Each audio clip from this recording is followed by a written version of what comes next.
Hey, good afternoon and welcome everyone. I'd like to call to order the City of Asheville Multimodal Transportation Commission meeting. My name is Jack Eigelman and I'm the chair of the group. And I'd like to, by the way, the date is June 26th, our meeting for June 26th. Our meetings continue to be held virtually, but there are many ways for interested parties to participate in the gathering. The City of Asheville's engagement hub, which includes a variety of links and phone numbers, can be found on the Multimodal Transportation Commission page of the City of Asheville's website. Visiting this page is the best way to take part in our virtual meetings. Members, staff, and guests, please remember to keep your microphones muted at all times. So when you're not speaking, we can minimize feedback and other background noises. I'd like to now welcome all of our commission members. So members, when I call your name, please introduce yourself and let us know what interest you represent. And so we'll start with Vice Chair Kenny Armstrong. Hi, that's me. I am an at-large member, and as Jack said, I'm the vice chair. And special thanks to Kenny for chairing the meeting last week in my absence. Thank you, Kenny. Joe Chesler. Yes, good afternoon, everyone. I'm a transit liaison representative and transit committee and resident of West Asheville. Thank you. Thanks, Joe. Leanna Joyner. Hi, Leanna Joyner. I am representing the Active Transportation Committee to the Multimodal Commission. Great, Leanna. And Bill Loftus. Hello, I'm Bill Loftus, and I am on the Transit Committee. Thanks, Bill. And Elise Martyr. Hi, I'm Elise Martyr. I represent bicycle and pedestrian interests, and I live in West Asheville. Great, Elise. And I'd like to welcome our newest member, Kate Ryba. Kate, welcome. Hey, everybody. So glad to be here. I'm Kate.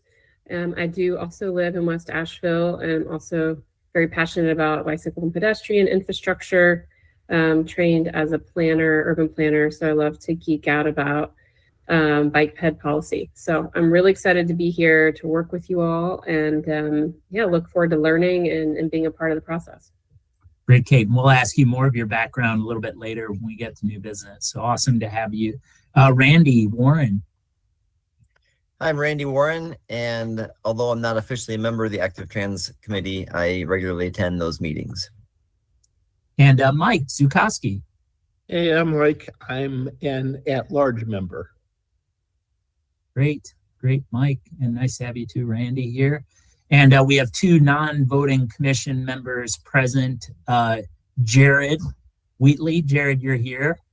Present, planning and zoning liaison, and recent addition to the family as a downtown resident. My nephew is staying with me for 3 weeks. He's 15, and he commandeered my art transit card and is now a transit rider. So we got a new addition to the family, just adopted in, who is 15 and says that the bus system is the best thing going, because where he's from, he ain't got any bus. That's great. Welcome to Asheville. And Jake Smith is here as well. Hello, Jake Smith, liaison to the Neighborhood Advisory Committee and specializing in multimodal transit, specifically focused on bicycles. I currently reside in 28801 in North Asheville. And hate to say it, that Jake is going to be leaving us soon. He is moving out of the city, although not far out of the city, but that means he will no longer be able to serve. So we'll have him as long as until someone replaces you, Jake. But we're really grateful for your service and contribution. That's a loss to the neighborhood committee, but also to this commission. So thanks for your service, Jake. Thank you very much. As I mentioned prior to recording, I'll be here until somebody tells me not to. Fair. You're welcome to be here. And Maggie Ullman is our city council liaison. Maggie, are you here? I don't believe you are. I would also like to welcome city staff who are here. That's Lucy, Nicole, and I think I saw Anna Sexton jump on. So thank you all for the work that you do for the city. And I'd also like to welcome one guest, Carrie Simpson, will be presenting from NCDOT. And thank you, Randy. Jessica, are you here as well? Welcome, Jessica. I am here. Yeah, great. Oh, there you are. Okay, awesome. Now I'd like to dive into, well, first of all, can I have a motion to approve the June 26th, 2024 agenda for this meeting? Elise, so moved. Thanks, Elise. Is there a second? Leanna, second. Are there any objections or corrections that we need to make? Let me start there. Are there any corrections or changes that we need to make to it?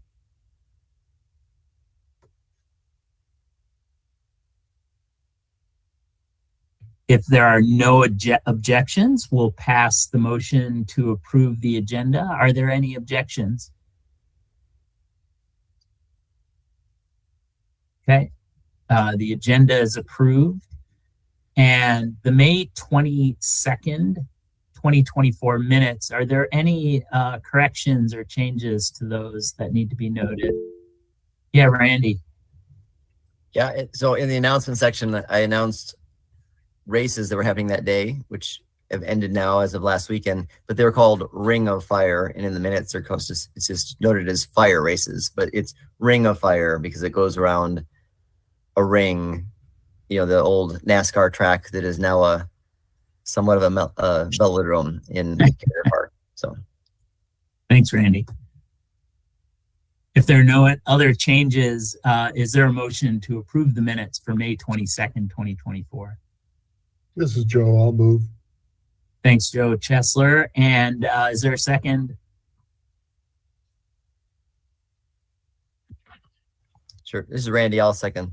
Thanks, Randy. So if there are no objections, we'll pass the motion. Are there any objections?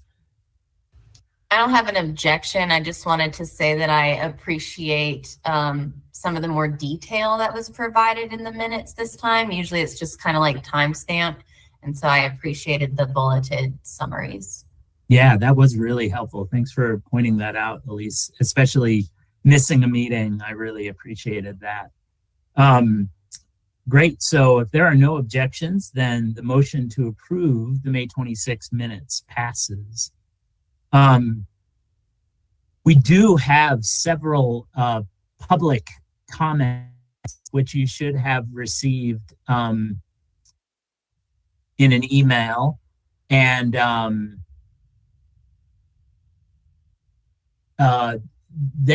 so I'd like to start with the public comments that all connect to the Haywood Road NCDOT project. So rather than reading each of the comments, we received from four separate people. They're all pretty similar and are all not exactly a form letter, but they all include the same recommendations. So I'm going to read one of them since it represents each of them closely. And this one comes from Strong Towns, Asheville.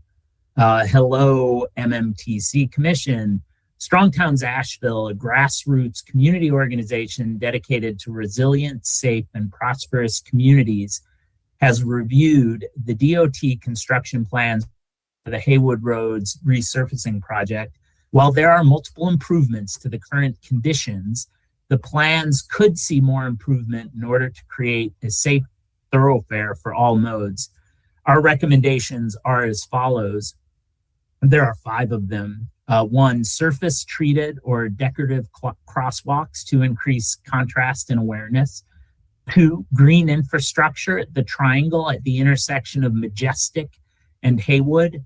3, bikes may use full lane signs at regular intervals wherever no bike lane is present. 4, green painted bike lanes. 5, buffering lanes exceeding 10-foot widths down to 10 feet for optical narrowing. The comment goes on to say Haywood Road has the highest bike counts, the highest ped counts outside of downtown, and some of the most frequent transit service in the city. We understand that there is a short timeline to incorporate any changes, and the city must act now. Safe streets are good for people and good for business. We encourage the MMTC to support the proposed recommendations. Thank you for all your time and consideration, Strong Towns, Asheville. That was sent in by Tim Watkins, who represents Strong Towns, Asheville. Susan Bean of Mountain True sent a similar comment, which is on the public record with the same recommendations, as well as Lindsay and Daniel Lebsock. And so I just wanted to take a minute. We don't have a ton of time for this, but I did want to open it up to any thoughts or reactions from folks. Yeah, Randy, and then Joe, then Leanna. Yeah, I think we should do everything possible to make the streets as safe as possible. And I think all these recommendations are moving in that direction. So we should look at, because it's a curb to curb resurfacing. It's not like we can expand the road or anything. We can only do with what we can with the road. But yeah, all those suggestions are going to make things more friendly for multimodal transportation. And I think that we need to be continually thinking about how we can do anything like that in every situation where we repave a road. Yeah, excellent. Thank you, Randy. Joe? Yeah, certainly reflect Randy's points. I just wanted to mention that Councilwoman Roney and the East-West Asheville Neighborhood Association, Iwana, spoke at council last night on the consent agenda about this project and offered similar support with very similar language to Strong Towns proposal or Strong Towns advocacy. So they're not alone, and I think we owe it to them to support their recommendations. Thanks, Joe. Leanna, and then.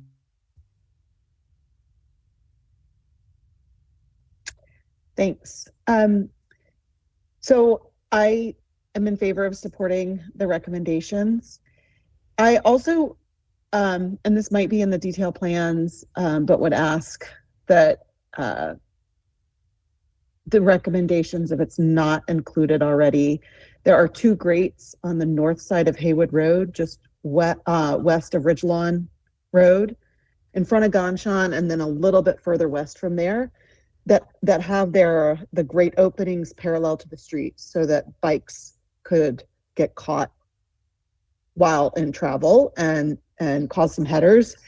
I'm hopeful that it's already planned for change with the resurfacing, but if it's not, it should be, because that's a dangerous situation. And I think the comments around crosswalks are particularly salient. I know there was a pedestrian struck near the walk just a few days ago that I read a bystander report of.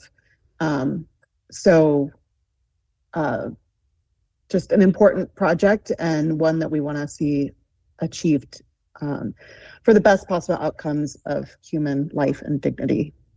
Thanks, Leanna. Jared? Yeah, I want to just honestly take a minute to say thank you to Strong Towns and other advocates who've really rolled up their sleeves and dug into the details.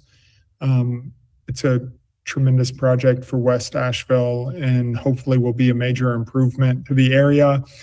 And I think one of the things they really focus on is the design of the road to manage the speed and safety more than just signs and signals. And I believe that's really, I find myself driving more off of the feel of a road, and the tighter it is, the more congested it kind of feels, the more active and different pedestrian or different travel patterns that I feel I recognize I slow down and don't mind driving under the speed limit. And I think those safety cues are important for our community. So I really applaud them stepping up and being really proactive with ourselves and council and even planning and zoning. So I just wanted to applaud them for a second. Thanks, Jared. Elise. Thanks. I got a couple of questions and comments. My first being, are all of these public comments attached to the meeting materials after the meeting? Is that true? They came in a separate email. Nicole, can you clarify that? They'll be included in the meeting minutes. They'll be Okay. on each of the comments. Okay, because in addition to the Strongtown summary, some of the other emails contained a lot of information about like why those are recommended, like the rationale behind it. And I felt that that was important to include in the public record. I also wanted to, I follow the Strongtown's discussion, so I know a little bit about what's been happening behind the scenes with that. And I know that that these 5 things that they selected, they were trying to pick the most like low cost, easiest to implement because they know that, you know, funds are what they are. And that there has been some discussion about the city potentially applying for the TDA LIFT grants to support some of these. And that they have since kind of narrowed their recommendations to really just incorporate those that need to be, that if they're going to be done, they need to be done during the construction phase. That being like the surface treated stamped crosswalks. That's kind of thing where like when the contractors are there, if it was going to happen, they kind of need to do it then. Whereas like the green painted bike lanes and the bikes may use full lane signs, that could obviously come later. In terms of, and then their last recommendation about like buffering the lane widths down to 10. I'm not sure if that's like something that could come later, if that's just like a painting striping issue, or if that's something that like while the contractors are there would need to be done then. But certainly the crosswalk infrastructure is kind of like a now or never sort of thing. So I don't know if there's something we can do to really push for that and make sure that if there is a possibility to get that into the plans, it is kind of like a now or never situation. Thanks, Elise. And I'd encourage, for the sake of time, I did not read through every comment, but I would encourage the public and members of the group to check those out. So thanks for pointing that out. I want to give everyone a chance to, one chance to speak. So Joseph, we'll roll back around to you. I'm going to hand it off to Kate and then back to Joseph and Randy. Let's try and keep our, well, yeah, go ahead, Kate. Love to hear from you on this. Yeah, I'll be brief. Yeah, I just, as a Strongtowns member, also just wanted to voice my support and appreciate their time for putting this information together. And also wanted to shout out Asheville and Bikes because I know that their board and their staff, I'm a former board member, spent time with DOT staff doing, walk-arounds on Haywood Road and were instrumental in advocating for getting some of these, for getting the design into place that we have today. And then I'm also curious about, your comment, Elise, if I totally appreciate what you're saying about getting things done while the construction teams are there. And when I think back to Merriman Avenue and kind of the phasing that happened there that made people really unhappy, I just wanted to second your sentiments there and make sure to try to get these things done all in one swoop to make it easy and make people happy with the project. Thanks, Kate. I also want to recognize that Maggie Ullman has entered the room. Welcome, Maggie. Great to have you. And Joseph, go ahead. Sorry to put you off there. And then no problem. I also wanted to thank Maggie and the council for their actions last night, voting to move forward with the contract and implementation of this important project. I was curious if Jessica, you or Lucy could just give us a quick summary of the timing for the project implementation as you know it? Could you please? So my understanding is that they are planning to bid it in the late summer, and then it would be probably done in the spring of 2025. But I don't honestly have a good time frame. And we can talk to DOT more about all of this stuff. We don't want to delay them in the project implementation because it's been a long time coming. And I think that there might be an opportunity for some of these things to get incorporated, but I can't make any promises. And LIFT funding is not something that our department has a say over, and it's usually a city manager's office decision on what projects get applied for LIFT funding. So it's something that we can mention to the city manager's office as a possibility. Excellent. Thanks, Jessica. Randy.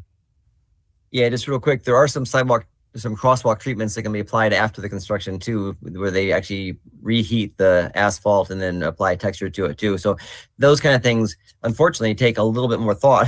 We can't just say that it has to be done now or has to be done then, because it'd be up to the contractor or then the after treatment. So that'd be a NCDOT / city discussion, because some of those things, right, Jessica, might be also funded by the city, like signage could be put in afterwards too by the city. So it's a little more complicated, unfortunately, than what saying, let's do this now and do that later. Yeah. But yeah, so there just needs to be some thoughtful discussion around those items. Yeah, no, I appreciate the discussion, y'all, in the comments. Is there, I'd like to move on to our next public comment, but is there anything else? Is there any action that we can take? Or Maggie, go ahead. I just want to add a little context. I've met with the Strong Towns folks. I've met with DOT on this. Last night we approved the budget. The requests for improvements came into council after we had just finalized our budget for the year, which also included a tax increase because we're out of money. So I think that's like a very important thing to understand, is that like we're already really having to be really conscious of that. The other thing that I think is really important, and I've discussed with the Strong Towns folks, is that I think it's really exciting to see new capacities in our community growing and collaborating. And I think that the Strong Towns effort locally is really blooming right now and kind of coming out of the ground in some way that is excellent. There's also been a multi-year, highly collaborative process with neighbors, with the businesses in the district, with DOT, with AOB. And so I think that if we don't land all of the input that we heard kind of at the 11th hour in a really long community engagement process, I hope that it doesn't make us see that this project hasn't actually progressed wildly from where it started several years ago, and that the outcome's pretty phenomenal. So I think that perspective is, and having new voices is really good. And I'm excited to see how we can make things better and better as the Strong Towns effort grows. Great. All right. One more comment on this. Elise. Yeah, I just wanted to just add really quick that I know maybe last meeting or in the meeting before, there was another project, some like greenway type infrastructure around the Montfort area, where we also kind of discussed whether or not that would be like something the TDA might be interested in funding. So now that those kinds of potential projects have come up a few times, I'm wondering if like we could keep track of those a little bit so that when it comes to writing our annual report at the end of the year, we could kind of include those as our recommendations for the city manager's office to consider when it comes to which projects they're going to apply for. Yeah, that's great. And I'll be asking, when we do get to that final report, I'll be reaching out to you all for input on that as we get there later. Thank you, Elise. Okay, is there any action that we want to take around this public comment and these recommendations, or shall we move on? Joe, it makes sense that Jack, I'm sorry, it makes sense that we make a recommendation to support the improvements, just to add some more weight behind that, or is it, since it's already passed city council yesterday, is that, I don't know if that has any relevance anymore or not. Yeah, I mean, I don't see, it sounds like we're supportive of it. I don't see anything wrong with making a motion or, making a motion to recommend. Sure, I'll make that motion then to recommend the Strong Towns recommendations for improvement in the Haywood resurfacing project. Is there a second? Elise, I'll second. Okay, so we'll vote on this item. So committee members, when I say your name, please say aye or nay. And Kenny Armstrong. Aye. Joe Chesler. Yes, I also wanted to point out, I put in the chat the links to the council materials that were acted on last night. Thanks, Joe. Leanna Joyner. Aye. Bill Loftus. Aye. Elise Martyr. Aye. And Kate Riva. Aye. And Randy Warren. Aye. And Mike Zukowski. Aye. And I'm an aye, and the motion carries. We do have a quorum, by the way. We have everyone in the house. I didn't say that, but that's good. Thanks, everyone, for showing up on a summer day. We have one other public comment, which I'd like to read. This comes from a member of the community named Jared Wheatley. And Jared, I guess I'll read it off since it's a public comment, and it says, City Council, strictly as a resident, I am writing a quick note of support for Councilwoman Mosley's note that the $300,000 transit study is not likely to produce new high-value information, and that the allocated funds, which were originally intended as a collaboration with the county, would be better allocated for some other use. Land use in Asheville is currently less than 3.5 dwelling units per acre. And our previously commissioned studies note that transit does not become sustainable until approximately greater than 6 units per acre per the 2018 comprehensive plan, or 16 units per acre is achieved along transit corridors. Until we seriously upzone along transit corridors and also see units constructed, we will likely see our geographic footprint combined with low density development housing impede our ability to have a smoothly operating and accessible transit system. To reiterate, I believe in transit, however, it must follow land use or have such a large investment, greater than $1 billion, as to drive the market investment. The $300,000 study will likely result in very marginal change and no sustainability. Y'all, for the sake of time, thank you, Jared, for this comment. It's really, really well thought out. I'd like to hold on any comments on this. I suggest that, Jared, you also submit this to the Transit Committee, and I think we would definitely welcome their recommendations around this. Thanks, Jared. Okay, so let's see. Those are all of the public comments. That's super exciting. I love all these public comments. This is very rich. You all, there are a couple of announcements. So I'd like to call on you, for those of you all who submitted a comment to me, if you could keep them brief so we can continue to move along. But I wanted to start very quickly. One of the things that we talked about at our retreat, and Kate, everyone else was there, so I'd like to welcome you into that conversation. We had a really good conversation around the topic of equity and what that looks like in terms of transportation. And perhaps some of you all were following closely the Bacote Branch unpaved Asheville project. And I don't want to go into details about that. You can explore that. But one of the things we talked about at our retreat is looking for listening opportunities from various neighborhoods and how they feel about some of the things that, you know, we're interested in as a commission, whether that's safety or connectivity or bike lanes or greenways and bus transit, et cetera.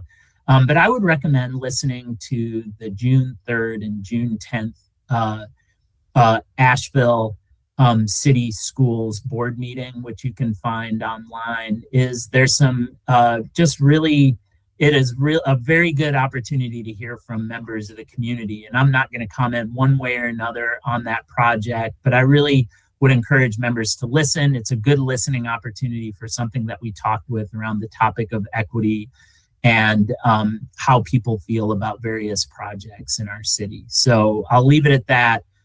Perhaps we'll be talking about unpaved projects in a future agenda and many other things that will alter what our city looks like and how we move about.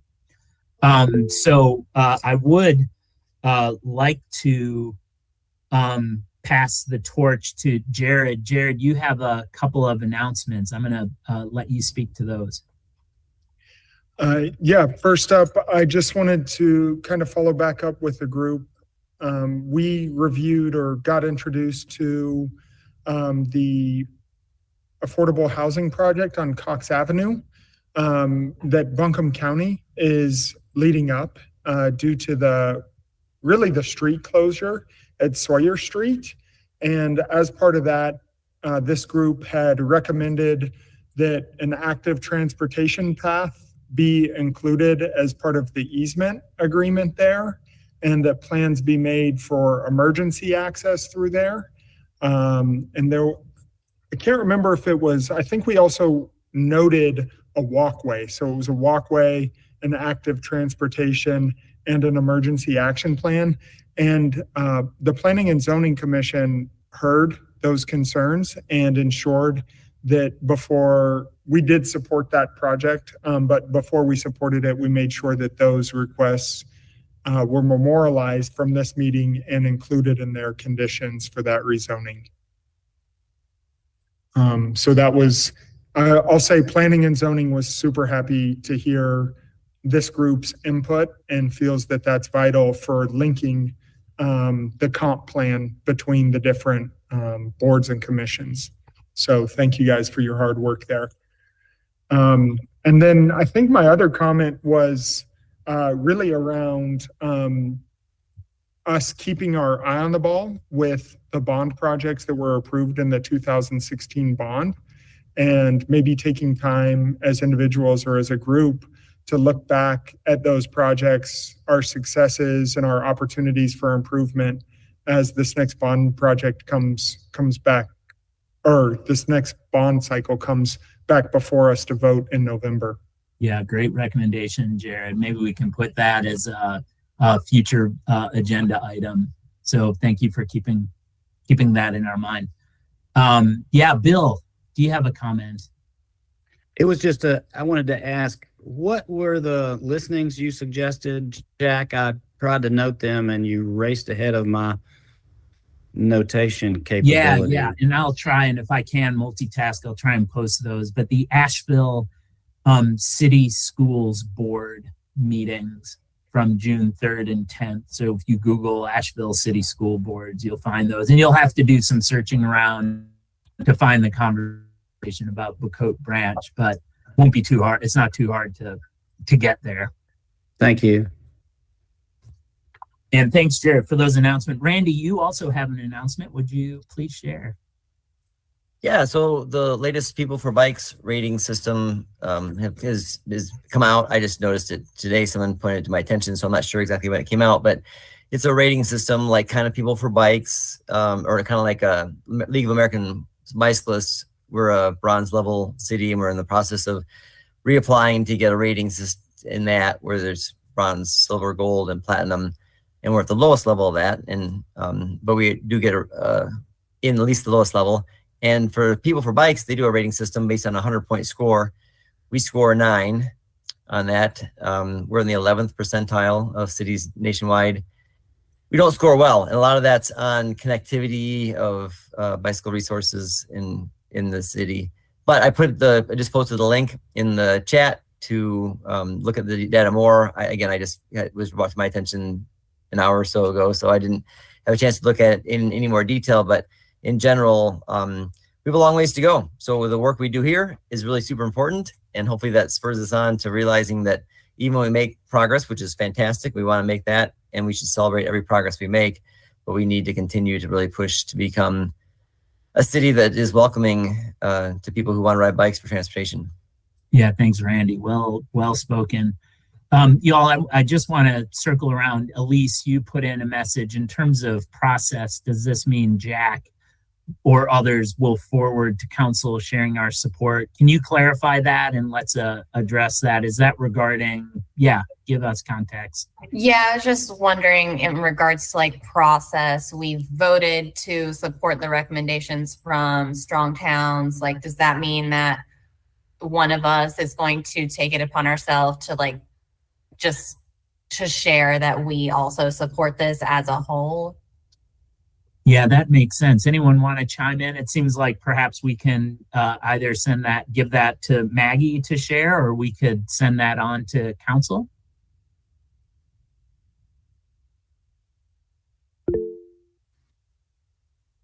Are you asking me on process? I think.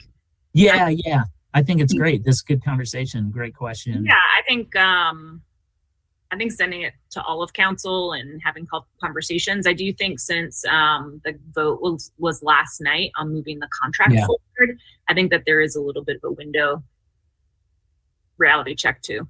Yeah, I'll send that on, and I think that's good. We're really, spent a lot of time working on this, so that really helps us think about it. Thanks, Elise, for pointing that out. Sorry I missed that comment when it popped in the chat. Great. Y'all, thanks everyone for the announcements. We're going to move on to new business. And the first item on the agenda under new business is Multimodal Transportation Commission membership. And I would like to introduce, as we already have, but I'd like to welcome Kate Ryba to the room. It's so great to have Kate. I'm sure you all had an opportunity to look at the work that Kate has done, but I'd like to give Kate a minute or two to tell us about who you are, what you bring to the table. You have an incredible resume, and so I'd like you to share that with the members and the public. Yeah, sure. Thanks, Jack. Yes, I'm Kate. I'm really excited to be here. As I mentioned just a few minutes ago, I'm trained as an urban planner and have worked in that field for almost 20 years now, and really in a past life worked in local government in economic development, and was also a city councilor for almost 2 full terms, about an hour south of here in Spartanburg, South Carolina, which is where I grew up. And since I moved to Asheville in the past about 10 years ago, have been really engaged with being involved with downtown. So I was on the Downtown Association board for up until this past December for almost 8 years. And then also was on Asheville and Bikes board. And I love to ride my bike. I love to get out and walk. And I'm, like I mentioned a few minutes ago, big public policy geek, and very much have been involved with Strong Towns actually as a volunteer and presenting at their conferences. So really excited to, bring some of that learning to this group, although I'm sure there's already a lot of that embraced and understood in the group already. So I feel like I'm with my kindred geeks around, public policy with biking, walking, and transit here, and really excited to contribute.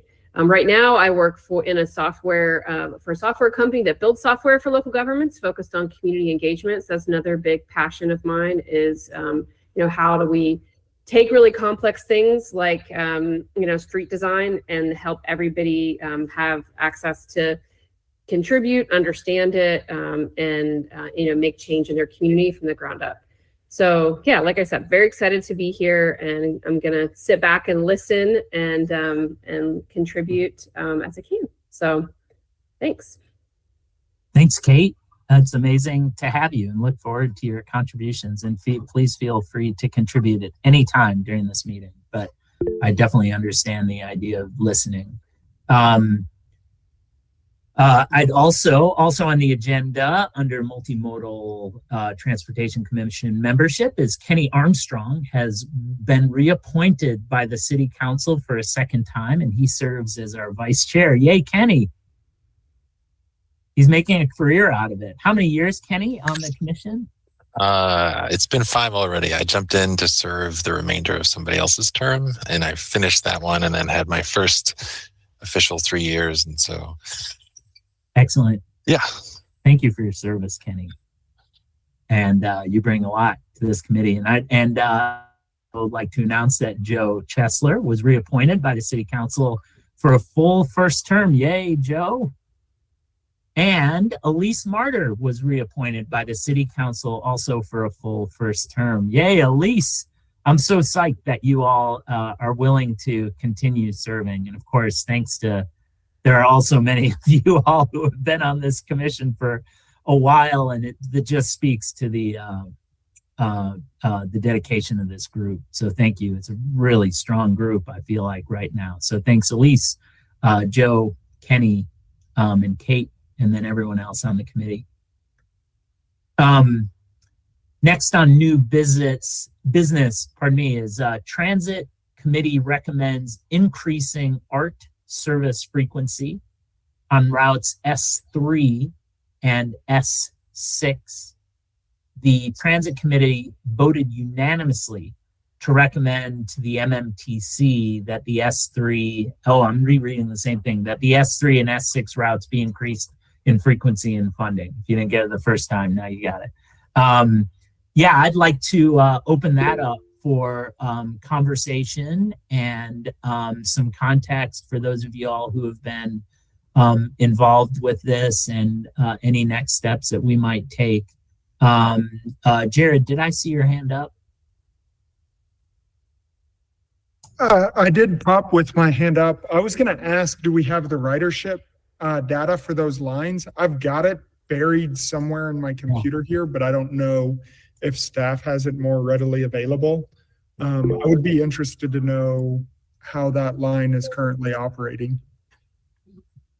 Yeah, Joe, go ahead, and maybe we'll hold tight and see what we can find, Jared. Good question, Jared. And I'll post from the Transit Committee reports the ridership data, or Bill may have it more readily available, but I'll put it on the chat here in a second. This recommendation, came out of really the initiative posted by ARTC and observations that many on the Transit Committee had noted, and was a very interesting discussion, resulting in this unanimous recommendation to move forward. Of course, the problem becomes one of resources, as with everything, and Jessica and Amber have made it very clear that they'll try their best to implement the pilot to increase frequency and service availability on this important route. I also noted last night in the presentation by Bleiweiss on the airport expansion how important this route will become as more and more riders look to using transit as an access mode to the airport from all parts of the city. Something to keep in mind as we move forward.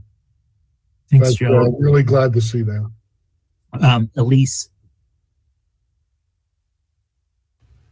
I just wanted to respond to Jared. I'm looking at the numbers now, and it looks like the average ridership on the S6 is about 7,700.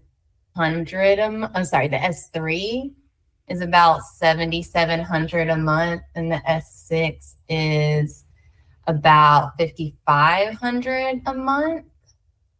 And the S3 currently ranks as the 7th for highest ridership, and the S6 is ranked 9th out of 18 routes. Thanks, Elise, for that context. Randy. Yeah, it's frustrating. So when I first moved here, the bus used to pick you up at the airport, at the terminal.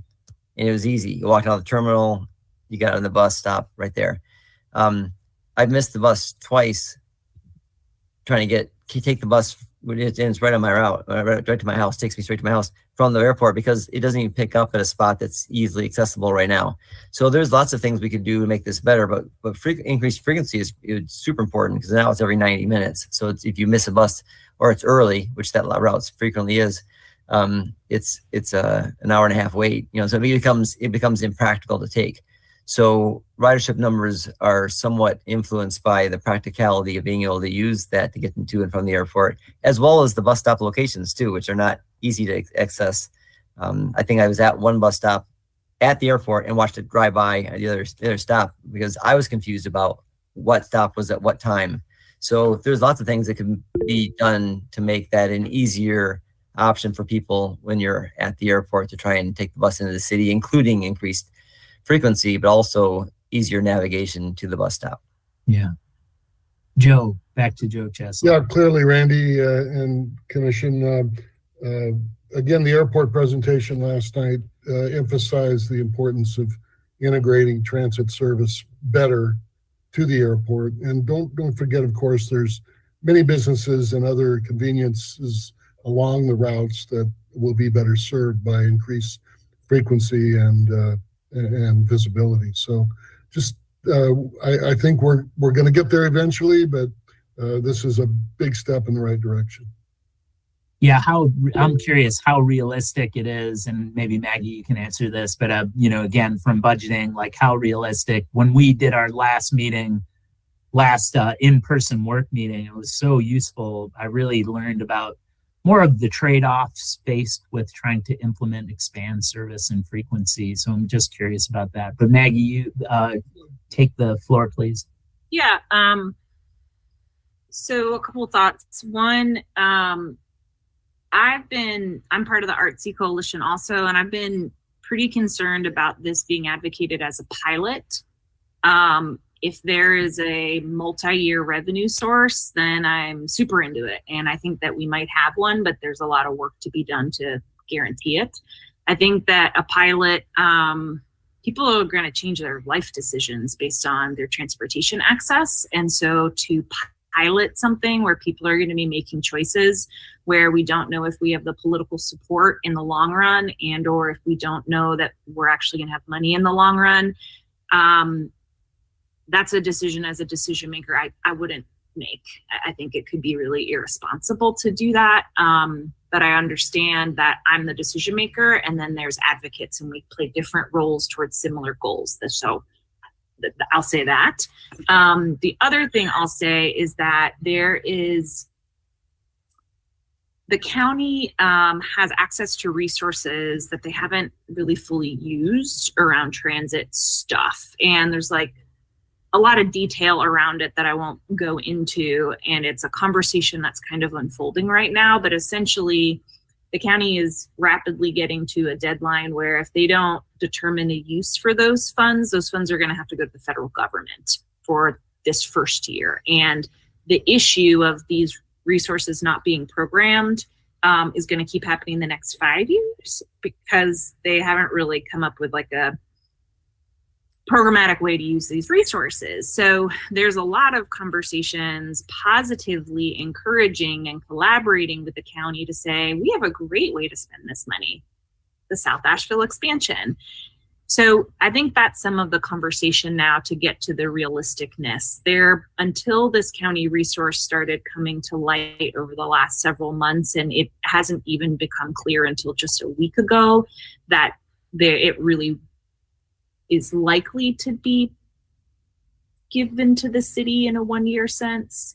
I would say I've been really concerned about route expansion. So I think the big conversation now in the next couple weeks is if the county believes in collaborating on route expansion in the South to a territory that largely abuts their citizens as well, can they make that a multi-year commitment instead of a 1 year? Because right now their staff are proposing it being a 1-year gift or whatever, rescission or whatever the right word is to the city, which still would bring up that really big concern that I have, and I think others do, of even if they give us 1 year and we know there's future years, a lot could change. And as we've discussed, transit used to be in the top 5 council priorities and it isn't.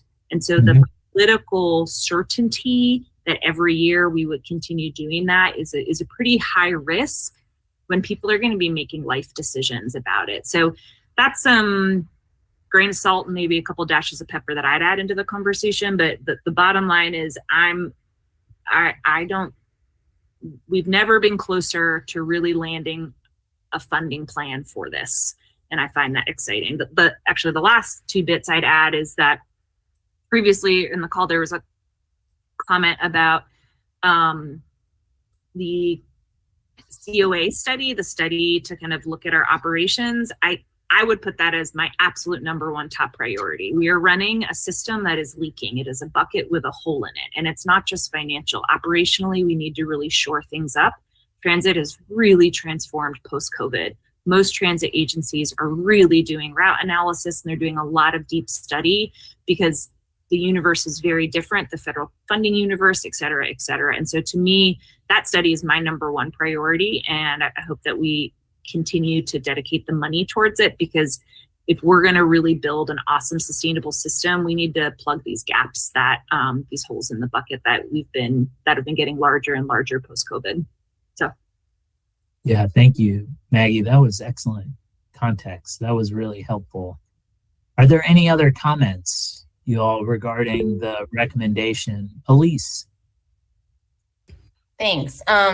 I want to just first start and say that I appreciate all the conversation around this and the concerns about implementing a pilot when people might, make life decisions around this. And I also, and certainly as Councilmember Ullman stated, there are issues with our system that need to be evaluated and resolved and addressed. I also think of how the Urban Forestry Commission had to recommend, I don't know how many years in a row before they were able to get their urban forester and funding for an urban forestry master plan. And so even if it's not practical for this to happen now, I do feel like there is significance to just continuing to lend our support and putting that pressure so that when the funding is available, there's recognition that this should be the highest priority when it comes to improving our transit system. Yeah, that makes sense, Elise. And I could see, right, every decision that we make has trade-offs. We face constraints. The context is going to continue to change as the city and the county realign priorities and how our city grows. Elise, do you have a thought on how we might move forward with this recommendation? I think, kind of like what we talked about with just like lending our support for the earlier Strong Towns recommendations. I think if we were to, first, I think since the Transit Committee has voted for this unanimously, it's important for us to do something with it instead of just let it die here. So I think if we forward it, on behalf of the whole committee, as well as, elevating this, the voice of the Transit Committee, but with the caveat that we understand that funding this right now might not be practical or possible. But just to say that when funding is available, this should be the number one priority, like with that caveat in there. Would you be willing to frame that in a motion? Sure. Can I ask a question? When you say funding available, are you saying like multi-year funding or pilot funding? So that's a pretty big fork in the road. Sure. Yeah. Ideally, it would be multi-year ongoing funding, but I also recognize that when you have the opportunity to pilot something and collect that data in real time, sometimes it can then make the case for the ongoing funding. So if there were pilot funding available and whispers that there might be more funding ongoing, it would seem to maybe make the case for going ahead and putting that foot in the door. Yeah. And Elise, while you think on that motion, Bill, I noticed your hand up. I'm sorry, I missed you. Go ahead, Bill. I just wanted to second what Elise was saying. The point of the Transit Committee was trying to raise this to the elevation of multimodal, because it's multimodal that has to make suggestions to council. Transit cannot. has to Right. go through this commission. Right. And I don't think, what I would recommend is we simply adopt the motion as it's stated to increase frequency and to increase funding for S3 and S6. That's all we got to do.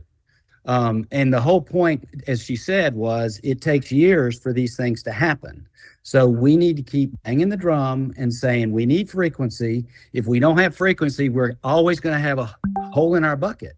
So we just want to tell them that we need frequency and funding for transit. That's all we got to do. Jared, go So ahead. Thanks, Bill. Appreciate you giving me a chance to say something here. I just want to say Bill and Elise are awesome. I've worked with them directly on transit. They're super in the weeds. They know so much data about this. So just that's my personal experience with them. They're super passionate. Also too, like, I don't know who has the data around ridership or not, but I do think it's really cool to look at for everyone. So if folks get the chance to look at those numbers, I think, like Maggie said, many things have changed since COVID. And the last time the study was produced, I think this is when the WE1 and WE2 came into our system. Maybe Bill or Elise know. But those are like mammoth ridership. Like, I think projecting somewhere around 300,000 riders this year on the WE1 and like 200,000 for the WE2. So those efficiencies Maggie was talking about is really noted. So if you get a chance to look at that data, I would also kind of implore everyone to listen to Bill's urgency there.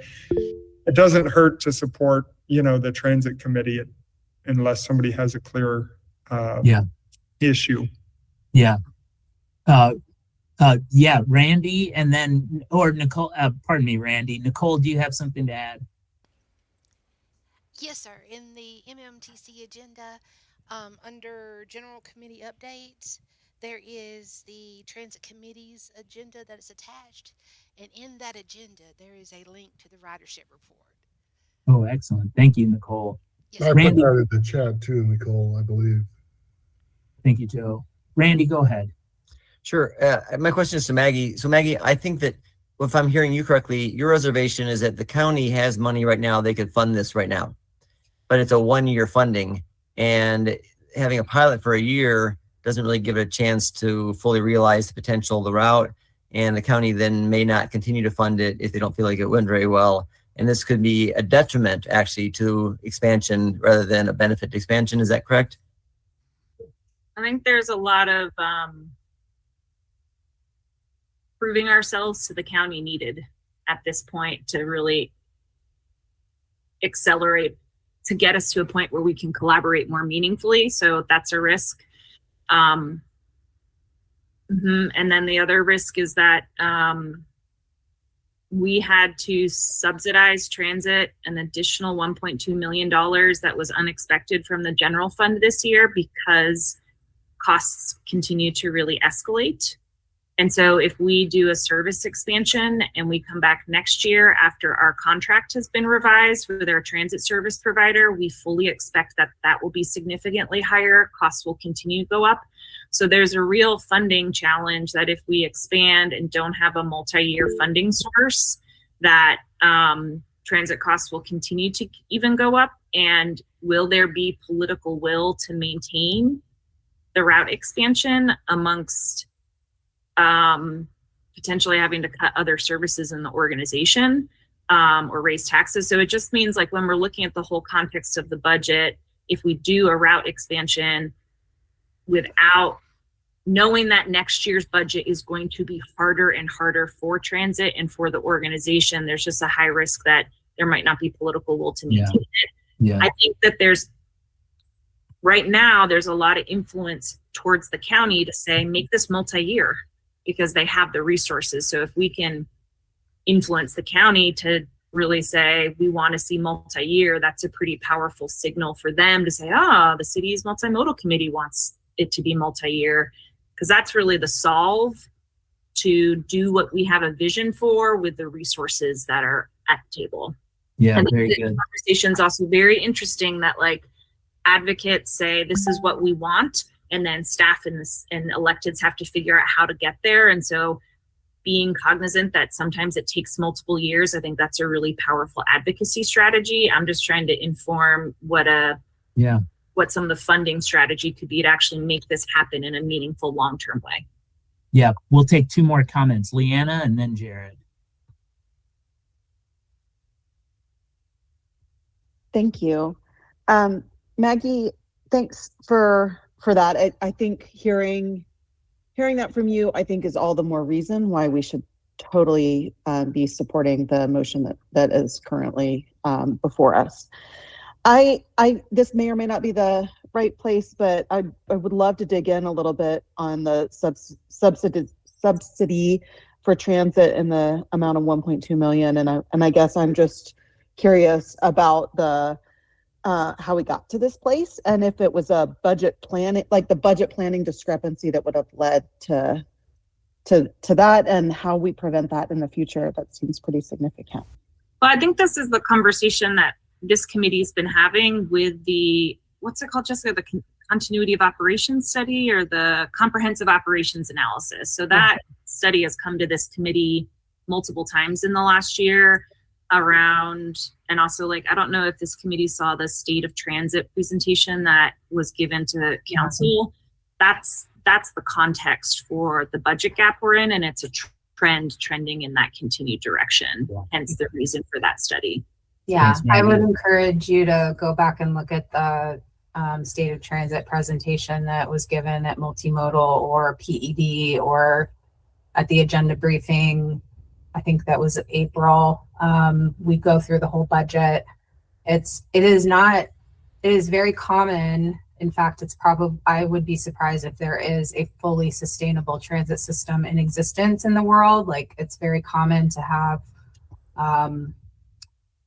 subsidy because you can never really charge enough fares. Right, but the deficits are known in advance, right? And this was okay. known. I wouldn't say it was unexpected. I think it was that just the costs continue to go up, and the revenue that we get from grants has gone down. And so the general fund, unfortunately, is the only fund that can make up that difference. And the last 2 years, that difference was made up by ARPA funds and CARES Act funds, which are no longer available. And so, in addition to being really cautious about expansion because of the county and their hesitancy to do a multi-year, I think we need to also recognize that we're already beyond our means, unless the general fund continues to pick up more and more and more. Our costs go up every year, even though the service doesn't get expanded. It's just so it's and we also need to keep in mind that we need to buy buses. We need to have a new garage facility. So, I think that the COA is going to look at every route in detail, see where we can find some efficiencies. And maybe we decide as a city that we want to shift resources to grow ridership in certain areas and not in others. But we really need to look at the budget and where we're going to get new revenue. And as much as I would love the county to make a multi-year commitment, I would love it even more if we had a permanent funding source that was potentially a voter approved sales tax or something of that nature. And I'll say that I have explicitly heard from several county electeds that they are not confident in our current service delivery or design to invest in it further. So continuing to go to them and say, how we're going to get there is really complex. And I think there's a division in the transit loving community right now about how to get there. Y'all, let me interrupt. We're going down a rabbit hole here. It's a very important rabbit hole for sure, but I'm going to steer us back to the Transit Committee's recommendation. In a second, I'll give it over to Jared for one last brief comment, but I do want to echo, seems like Kate is getting some kudos. Kate says that 100% transit is not supposed to be a business. It is a public good, like our schools. Wow, Kate, you sound like an economist. I love that. So anyway, it is a public good. So Jared, go ahead briefly, and then we'll circle back to what we're going to do with this recommendation. Yeah, just to reiterate, a public good serving the highest need community. So that's why it's so critical, is it is intertwined completely with the actual livability of our city. The question I had was around the transit contract. Is there a new transit contract up next year? Yes. Is that what I remember? So even like a lot of what we're talking about now may be kind of a dancing terrain, in the sense that we may not even know what kind of contract we're walking into next year from a negotiation standpoint. Yeah, so there's a lot of question marks. I agree with Bill and what others have echoed, that I think, the transit working group, the transit committee, obviously that overlaps, has put in a lot of work to thinking about these things and understanding the complexity, the context that Jessica, Maggie, and others have raised. Is I do think that it is, our mandate to, maybe that's too strong a word, but to take their recommendation and move it forward and pass it on to council and see where it goes from there as we continue to advocate.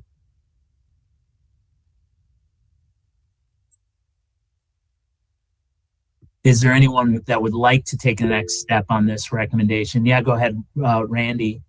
I motion that we approve the Transit Committee's recommendation that the S3 and S6 routes be increased in frequency and funding.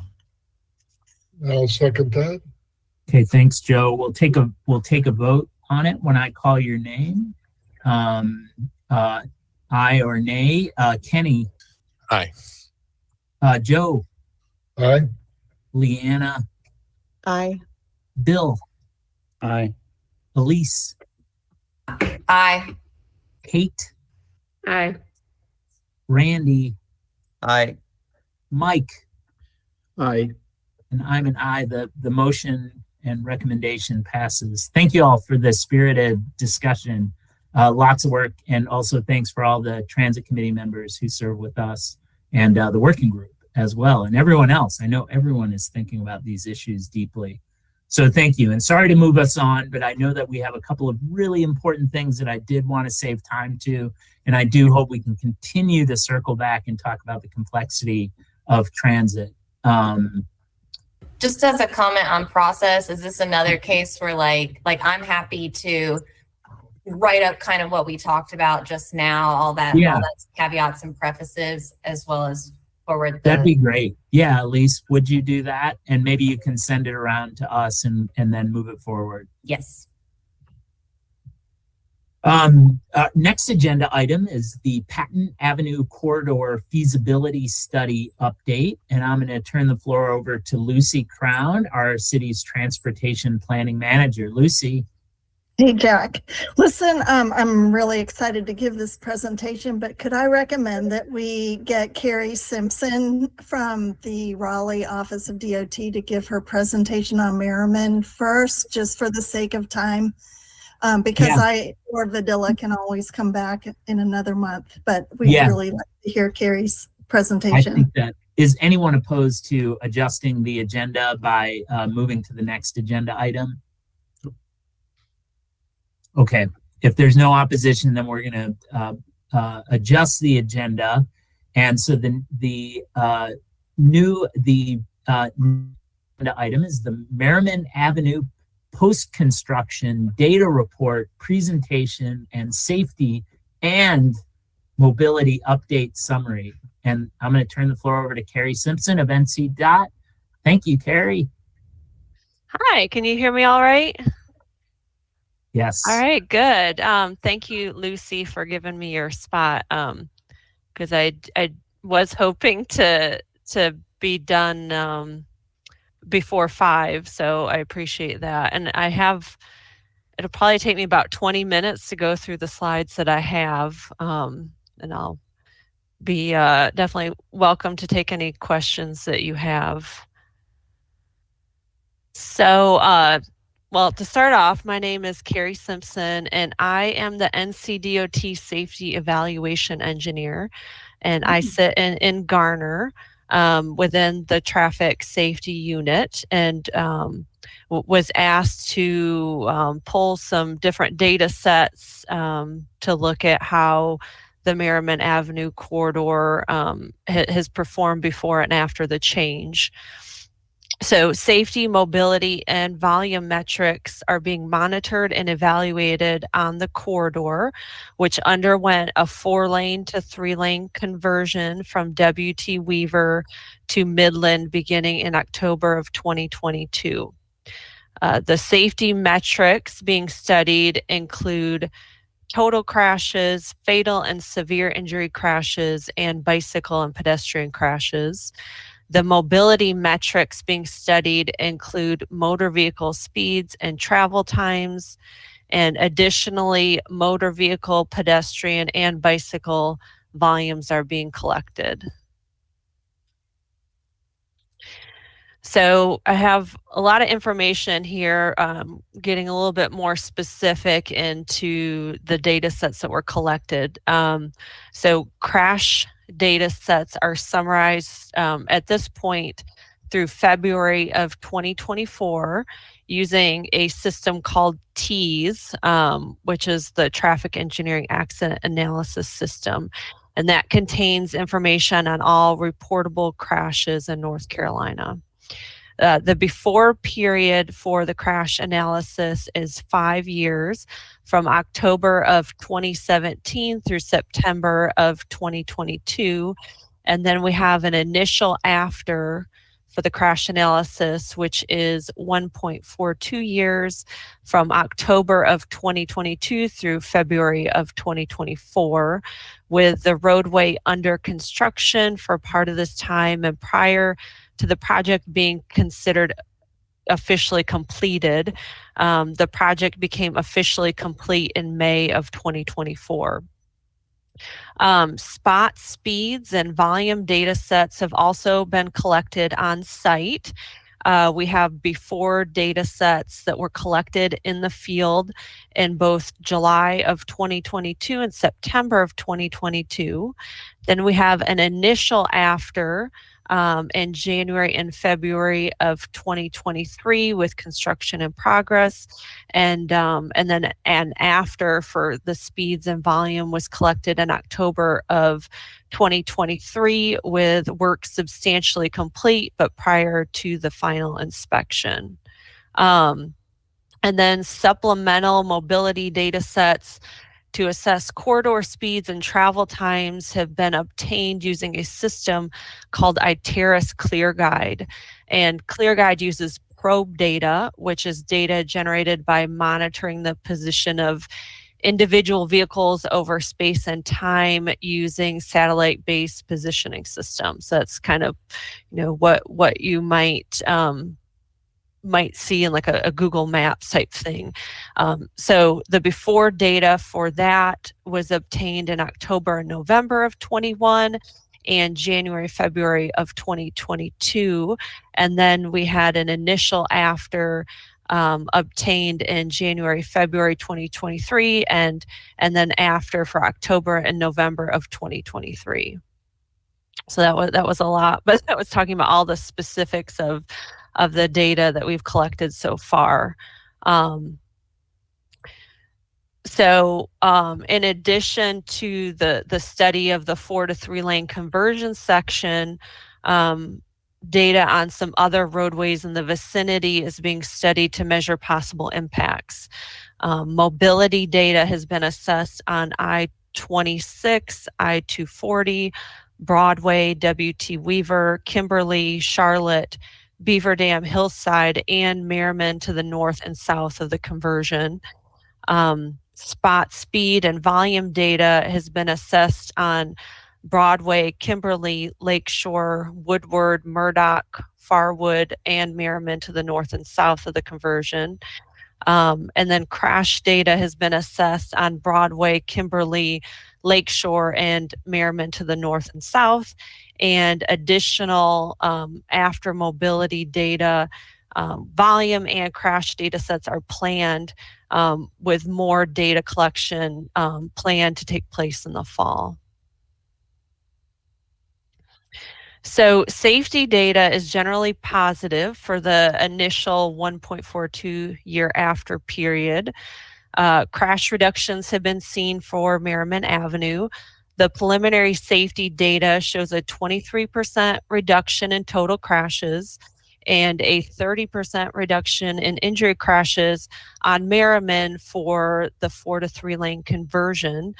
Additionally, there's been slight reductions in total crashes for the sections of Merriman to the north and the south.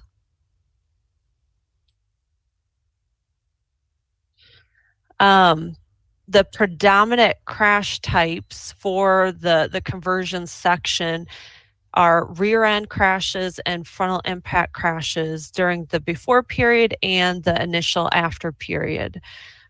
However, there appears to be some shifting of crash type. So the short-term trend suggests a reduction in frontal impact crashes, which were down by 55%, and an increase in rear-end crashes, which were up by 67%. Frontal impact crashes include crash types like head-on, angle, and left turn and right turn crashes, which typically result in a higher level of severity. A reduction in frontal impact crashes typically leads to a reduction in crash severity, which is what the data is showing.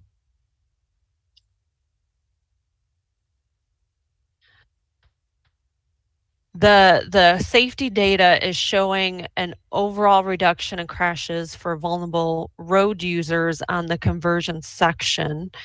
The 5-year before period, in that period, there were 9 reported pedestrian crashes and 2 reported bicycle crashes on the conversion section that resulted in a severe or Class A injury crash, 8 Class B or moderate injury crashes, and 1 Class C injury crash and a property damage only crash.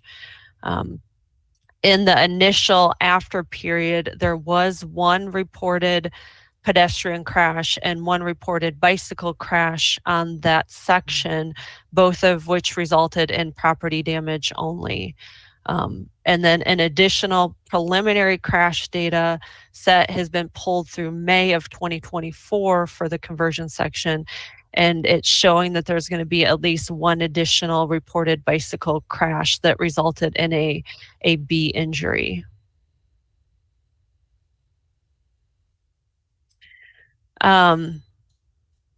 Safety data is also being studied on routes in the vicinity of Merriman. So preliminary results for total crashes varied, with a slight increase on Broadway, no change on Kimberly, and a reduction for Lakeshore. And injury crashes, though, however, showed reductions for all 3 routes. But there didn't seem to be an overwhelming increase in crashes on these routes in the vicinity that we looked at.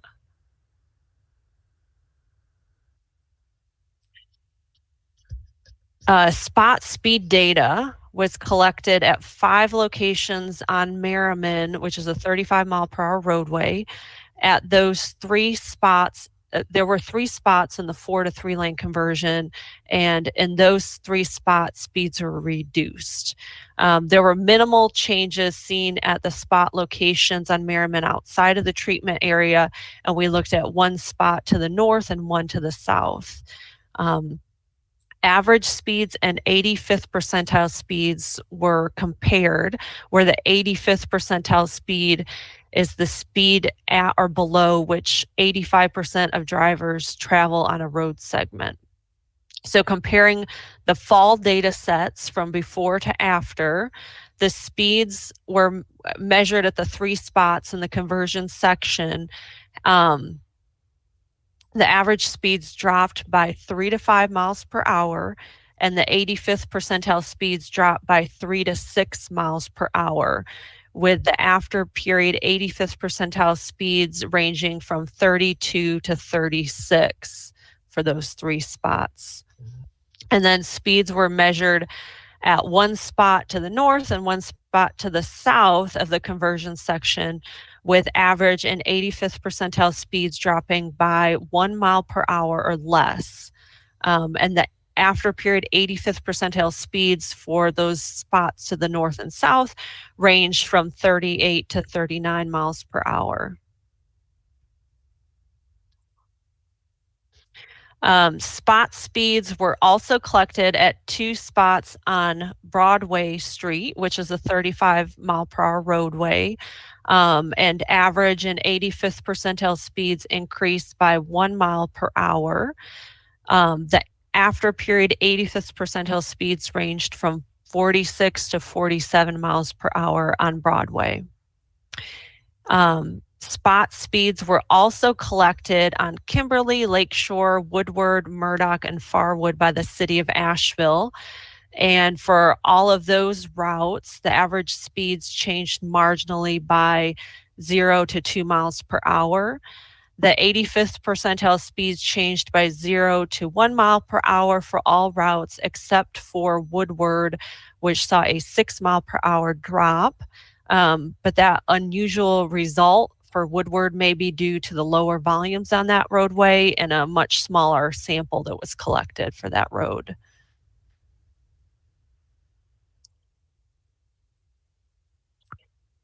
Volume data on the 4 to 3 lane conversion section showed a slight drop in motor vehicle traffic, an increase in bicycle traffic, and mixed results for pedestrians.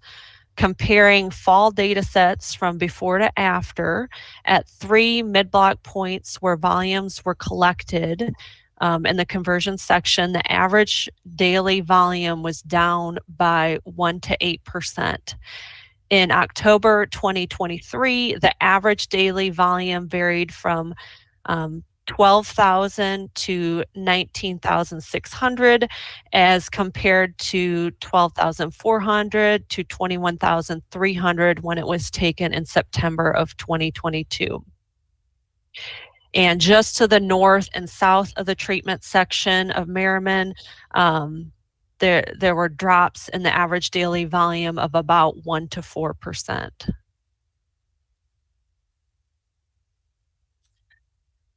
Motor vehicle volumes were also collected at 2 points on Broadway, and the average daily volumes were up by 6 to 11%, which was an increase of 700 to 900 vehicles per day.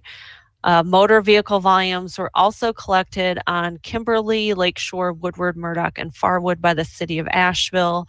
All but Murdoch showed an increase in the average daily volumes, with increases varying from 5% to 16%. The heaviest increase was seen on Kimberly, where increases varied from 600 to 900 vehicles per day. The changes in pedestrian volumes varied across the 12 data collection points in the conversion section, with some locations showing increases and some decreases, but there was rainfall during the October 2023 data collection that likely played a role in sites showing a decrease in pedestrian activity. There were over 1,900 pedestrians counted in October of 2023 as compared to almost 2,200 collected in September of 2022. And the count durations among the different data collection points, it varied on the count type. So we had some counts that were turning movement counts that signalized intersections, and those were 13-hour counts. And we also had some that were a mid-block corridor counts, specifically looking at pedestrians and bicyclists, and those were 2-day counts.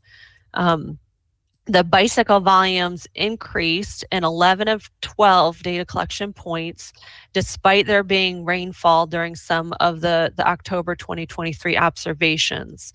At the northern end of the treatment section, the number of bicyclists increased most substantially by over 200%, which was an increase of 35 bicyclists over a 2-day count. There were almost 700 bicyclists counted in 2023 as compared to about 400 in September of 2022. And lastly, the percentage of bicyclists riding on the roadway increased dramatically in the after period with the installation of bicycle lanes. In September 2022, 28% of bicyclists traveled on the roadway, and in October of 2023, 82% of bicyclists traveled on the roadway. So we also looked at travel time data.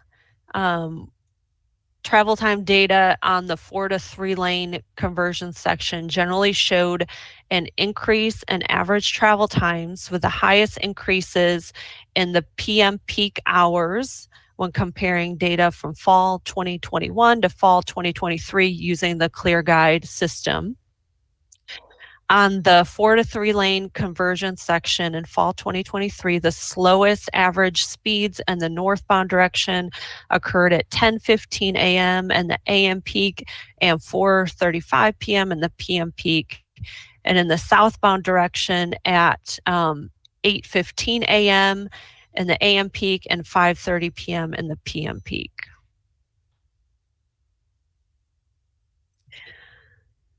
Unlike the conversion section itself, the sections of Merriman to the north and south generally showed decreases in average travel times when comparing data from fall 21 to fall 23 using ClearGuide. Then this is likely due to the slight reduction in motor vehicle volumes. So when we looked at the entire Merriman corridor, a 4-mile section from I-240 to I-26, we saw in the northbound direction that there were slight reductions in average travel times at 9 a.m. and 1 p.m. with average travel times in the 8 to 9 minute range. And there was a slight increase in average travel times at 5 p.m. with average travel times around 10 minutes. In the southbound direction, we saw no change in average travel times at 9 a.m. It was about 8 minutes. And there was a slight increase in average travel times at 1 p.m. and 5 p.m. with average travel times at about 9 minutes.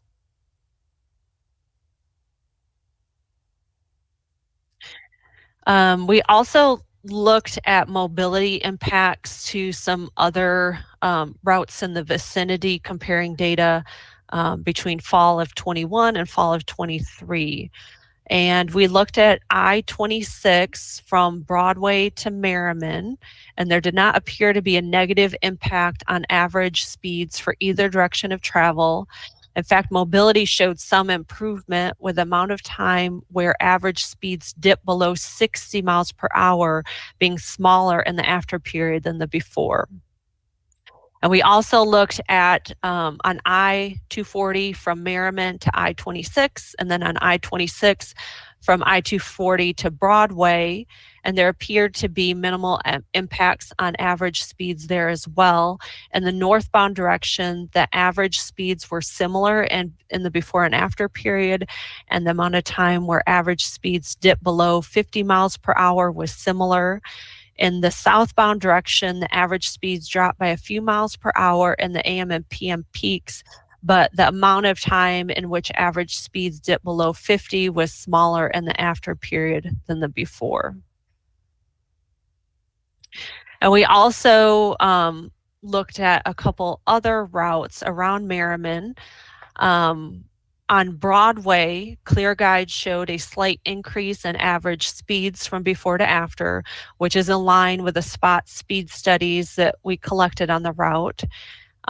Corridor speeds were pulled for 5 other routes that had data available in ClearGuide, which was Charlotte, Hillside, WT Weaver, Kimberly, and Beaver Dam, and all showed no change to slight increases in average speeds throughout the course of the day. So to the final slide here. Some of the preliminary takeaways are that the safety data is generally positive with reductions in reported crashes on the conversion section. Motor vehicle speeds were reduced on the 4 to 3 lane conversion section. The volume data showed an increase in bicycle traffic and mixed results for pedestrians.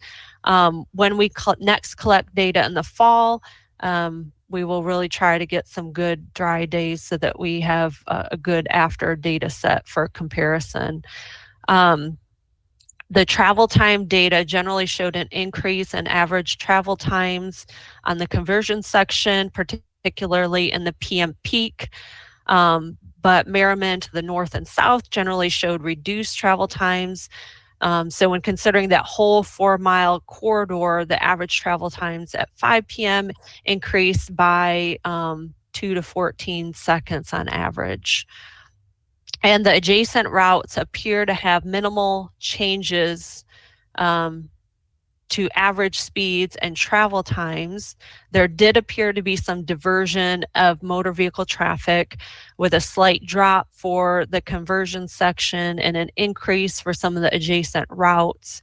The safety data for several adjacent routes suggests that there might not be a substantial migration of crashes, particularly for injury crashes. And then finally, additional monitoring and evaluation will be completed for Merriman and those other routes, with, again, the new data sets likely being collected in the fall timeframe. So that was a mouthful, but that's the end of my presentation. Thanks, Carrie. That was incredible information. Thanks for pulling that all together and sharing. I'll open the floor, y'all, to any questions or comments. Yeah, Randy. Yeah, Carrie, thanks so much. I mean, this is clearly your job, and you enjoy it, and you do a good job. I mean, you in this process, there's a lot of trepidation in terms of what might happen by citizens in the area, and it's good to see that you've gathered information very comprehensively so that people can have their fears assailed in some way. So I know that some people will be like, well, that's not my experience, but you can give a better perspective on the broader experience with this, and we would appreciate that. I also really appreciate that you're going to continue to gather data too, because like you said, the project wasn't actually officially complete until last month. So but yeah, I mean, I was a little worried at first when I heard you were collecting data in the months that the project was still being, completed, and there was significant adjustments that needed to be made initially. But even with those considerations, I think that this commission is very happy with the results that you've presented today, and my hope is that we continue to see the results amplified in the future. But I just really want to appreciate what you've done here and the presentation and the comprehensive nature. And my guess is that you view your job very objectively, and that helps a lot, because there's a lot of emotion around this issue. We still occasionally see, the first thing I do on Wednesday and Sunday, when I check the letters to the editor, or to see if there's any more letters about this project, and there still is once in every 6 weeks or so. And so this is great data, and I really appreciate your work on this. Thank you. I'm curious, y'all, at what point will this, obviously this is a public meeting, but will it be shared in other ways with the public? Carrie? I think I'm slated to give a couple more presentations, but I'm not sure at what meetings I will be presenting. I think that this information will be shared additionally, and I'm sure once the data is compiled early next year, I'll share that as well. Yeah, thanks, Carrie. Maggie. I just emailed to see if we could have you come to council at some point. So we'll see if we can get that on the agenda. I think this is good for everyone on council to hear, as well as the public. The press often picks up stuff like that. So we'll see. And you'll probably be hearing more. Okay. Yeah, Jared.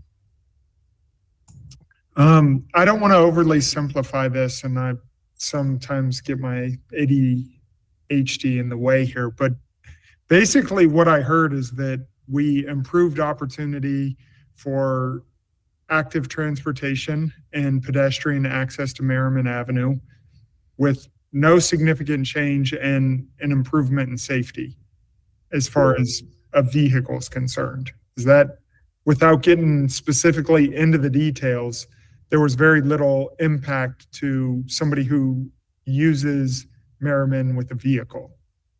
But we've given a great impact as far as opportunity to activate bicycles, skateboards, other forms of transportation along Merriman Avenue at a decreased risk.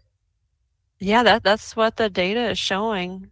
Mm-hmm. Okay, I just want to make sure that out here in the streets talking, there's essentially no vehicular impact except for an increase in safety. Yeah, I mean, well, so I mean, there is an increase in vehicle travel times, but that's why we tried to put a number to it, which is when you look at if you're traveling the whole 4-mile Merriman corridor, it's 2 to 14 seconds. So to me, that's pretty minimal. Yeah. Yeah. Okay. Yeah. Joe Chesler. Yes, Carrie, thank you very much. Very informative. I want to just point out, as we'll hear in a moment, similar improvements are conceptually planned for the Patton Avenue corridor, although it's not as popular a route for non-motorized users. And so these kinds of results will help to inform the benefits that may accrue to roads like Patton, where we're going from 4 to 3 lanes, and other improvements.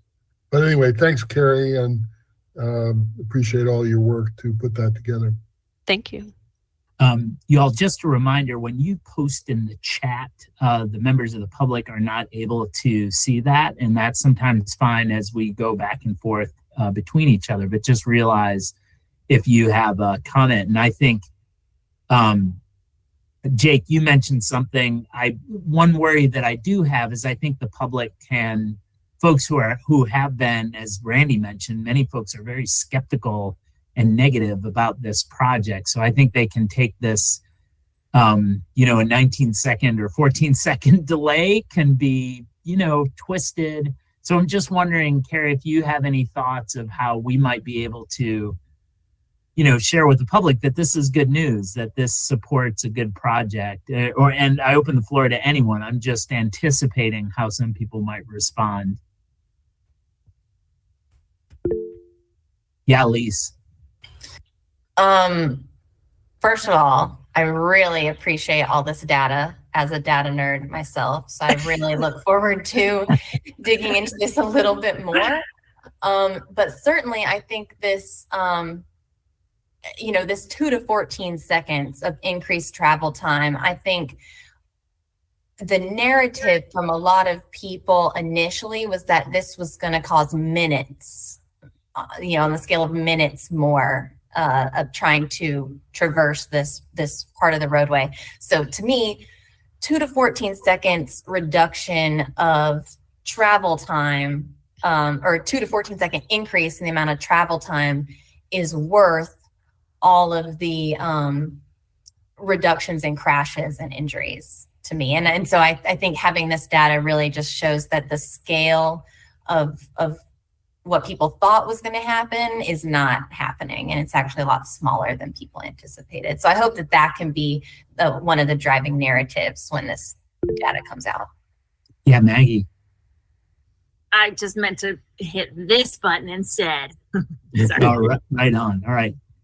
Great, y'all. Thank you. And Randy, one more comment and then we'll move on. Go ahead, Randy. Sure. Yeah. So, I mean, I've been doing this for 25, 30 years, 40 years, advocacy stuff. And I think that the the thing that we have to be careful of is that people will say that's not my experience. Because like one of the most recent letters to the editors said that they're now 5 minutes late to everything they do because of this project. And someone's response, well, actually that was in a different forum. And someone's response was, well, you could actually change your behavior by leaving 5 minutes earlier and you wouldn't be late anymore. But this, clearly shows that, maybe that person might feel like they're 5 minutes late because of this project, but the data doesn't show that.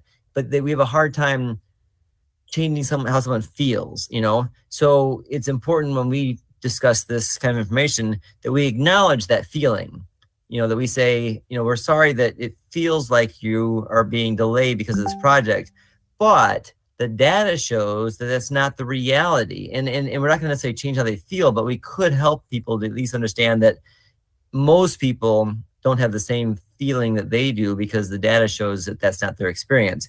But also to acknowledge that people feel the way they do, because that's just the way they feel, even if it's not based in analytics. And so we just need to always make sure that we don't get defensive when people say that, because it's easy to say like, you're wrong, you're not being delayed by that much, but maybe something else happened too that caused them delay or whatever.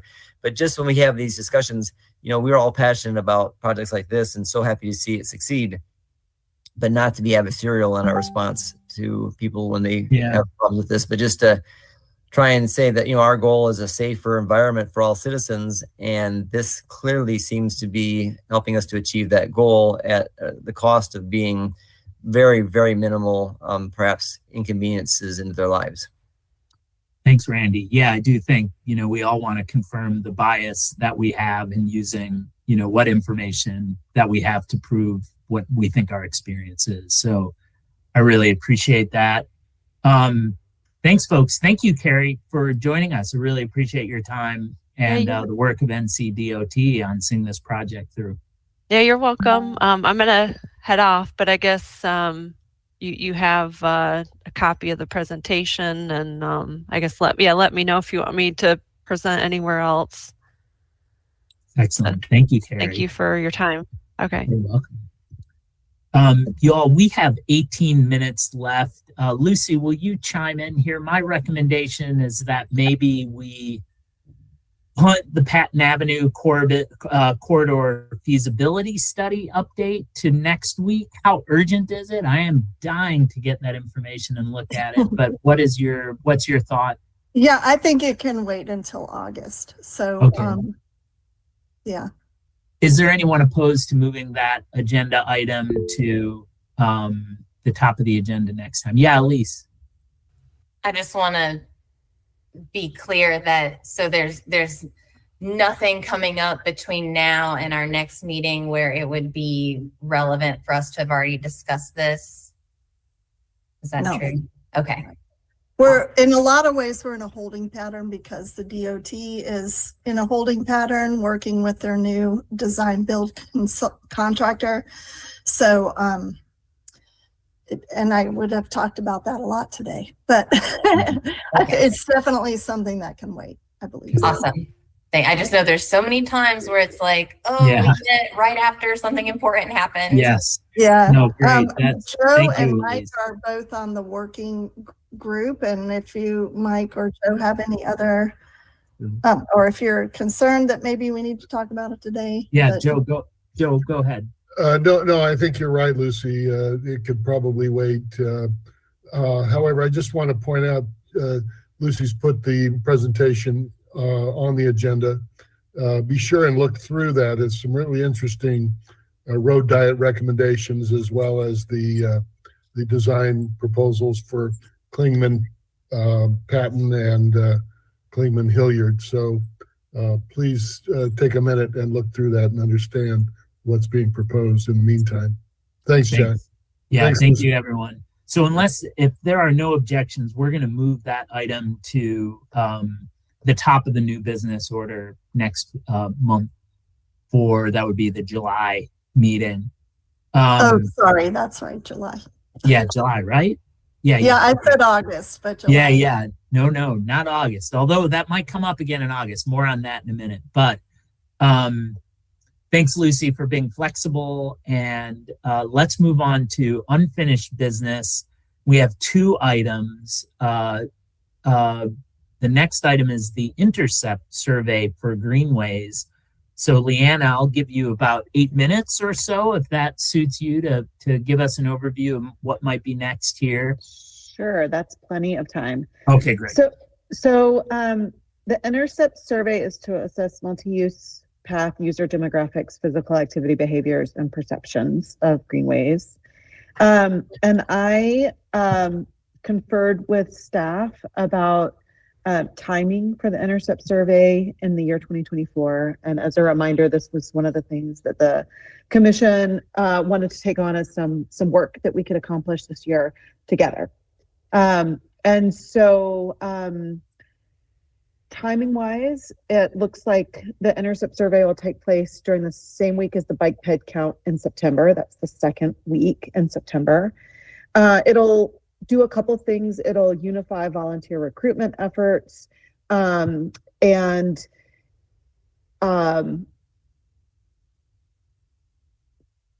of consolidate what we're seeing and counting and our understanding at once. The intercept survey is done at 2 collection stations, whereas the bike ped count has a lot more sites. But the 2 stations are at along the Wilma Dykeman and along the Reed Creek Greenways. They're performed once on a weekday, once on a weekend, and then both an AM shift and a PM shift for those respective weekday and weekend days of the week. In terms of what it will mean for the bike ped count and related to capacity, volunteer capacity, we would need an additional 12 to 16 person shifts for that week, which could theoretically be filled by fewer than 12 to 16 additional people if people take more than one shift. And in particular, related to this commission, we're looking for 4 volunteer team leaders for 4 shifts. So if we have 4 people each willing to be basically a team lead at a site, those team leaders would be responsible for ensuring that the survey forms and pens and stuff are on hand, training the other volunteers who are present for data collection at that site. They would be responsible for inputting data from the form, which looks like this, into an online form so that it's, that step is done, and then uploading scanned forms into an online folder or otherwise getting them into the hands of staff. There wouldn't be a need to set up the tents and to schlep chairs and tables. The Parks Department staff would be able to do that and support the count in that way. So I think that's all I wanted to share. And we're looking for team leads who would be interested in working either AM or PM shift, either on a weekday or weekend. You can, if you want to do more than one shift even, and you have an interest in that, I would love to know. Joseph Chesler. Go ahead, Joe. Are you raising your hand there? No, I just wanted Leanna to know I'm happy to help. Yeah. I love the idea. And just a reminder, you all, at our retreat, we talked about various ways we could be engaged. Oftentimes we're working, in the policy level up in the clouds, and this would be an opportunity for membership to be on the ground doing some work. And I think this is really, really important stuff and really a great opportunity for us to learn and also support the important work that Lucy and her colleagues and Jessica are doing on the floor. Elise, go ahead.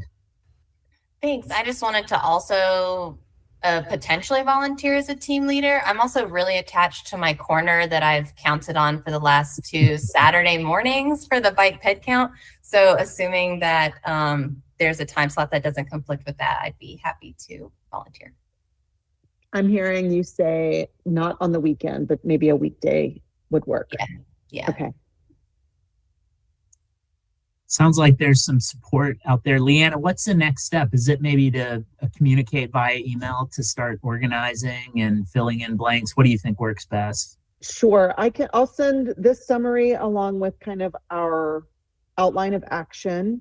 The active transportation committee last year had some volunteers who were doing some advanced get the word out to people to partner organizations that might be willing to bring volunteers to the table, share the word about the opportunity to do this kind of volunteering. If that's also something you would have interest in, sharing the volunteer opportunity more broadly, that would be helpful. I'll put all this in an email. And if you want to volunteer to be a team leader, we're still looking for 2 more probably.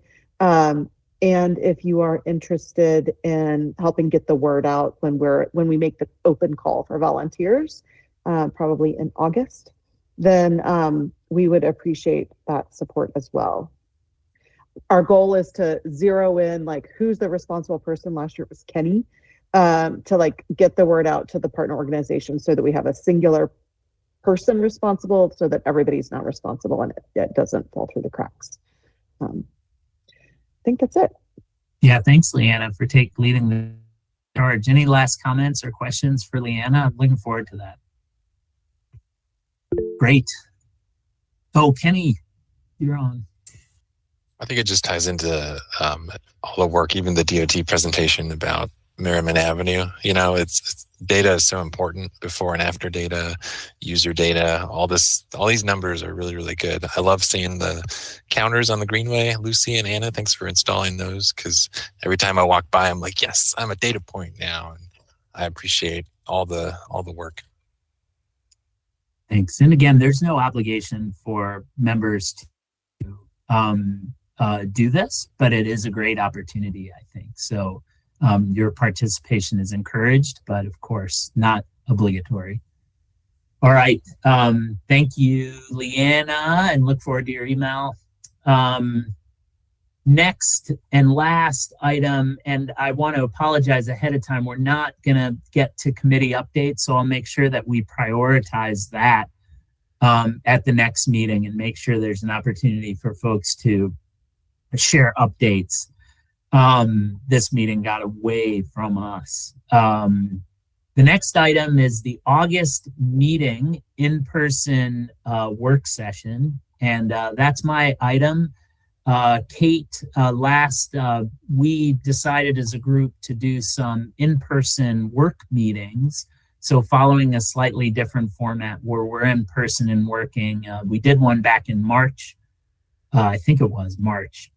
And then, of course, our retreat, which was 2 meetings back in January. So we're doing August rather than July, just because I presume a lot of folks are going to be gone, and maybe August gives us a higher chance to capture people in person. But I wanted to share a couple of thoughts that I had in conversation with the vice chair. Kenny and I have discussed, and we want to bring our idea to share with you all and get some input.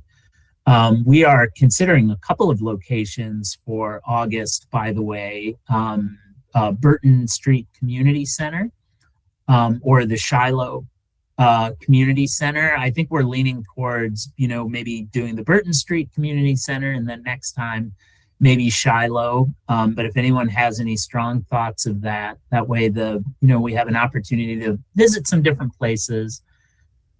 Our interest in the content of this meeting, I felt like, and feedback from several of you all, was the last meeting, the stations were really effective in having an opportunity to really focus in. And Joe, I'm not sure what that date would be. We'll check that. Someone will check. It'll be our next regularly scheduled meeting. So off the top of my head, I don't know what it is. If someone would check that. But the idea of this upcoming meeting, August 28th, Maggie says, 3 to 5, we'll use the same times. Although that's open for discussion as well. We can consider shifting that per the membership of the commission. But the idea of this meeting is to really focus on, I want to say, the downtown footprint and look at how several projects are coming together and linking together. So, for example, looking at the Cox Avenue work on a large map, looking at the, potentially the Patton Avenue changes. Also, Nasty Branch Greenway would also be a connection point, and looking at how that connects, say, to Memorial Stadium and other projects, and giving an opportunity. The goal would be to give the opportunity for the commission to look at these projects, have conversations with the experts who are working on them, but also be able to look at them at a holistic level just to see how they connect.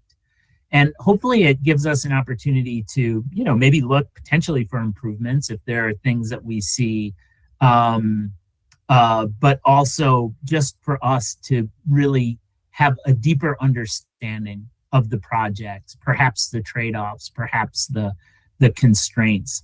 So that's sort of the idea, looking at maps, having people, experts there who can walk us through and have some good discussion around that.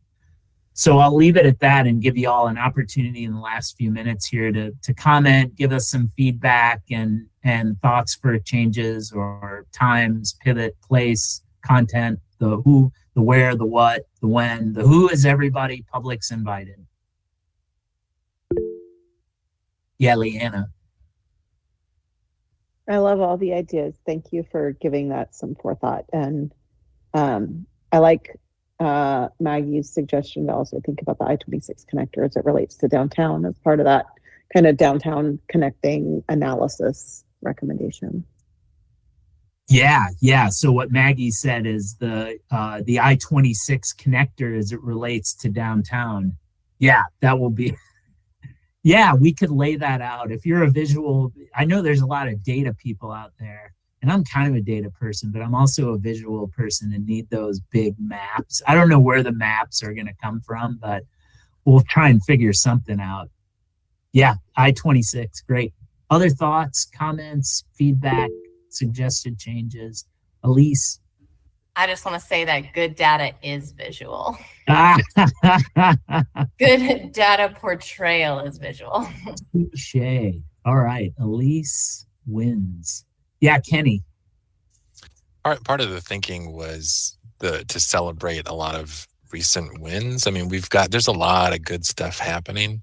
And so just reminding ourselves, there's forward momentum and on Cox, on Patton, on all these greenways, now Haywood Road, all these things, and showing them, being able to look at them from a bird's eye view and see wow, Cox ties into Patton, which ties into Haywood, and all these things form a more complete network. And so as we're thinking about future projects and things we want to focus on, it's always good to look from above like a planner and see how it all relates to each other, and to pat ourselves on the back a little bit and say, wow, look at all this good stuff coming down the pike. Thanks, Kenny. Maggie?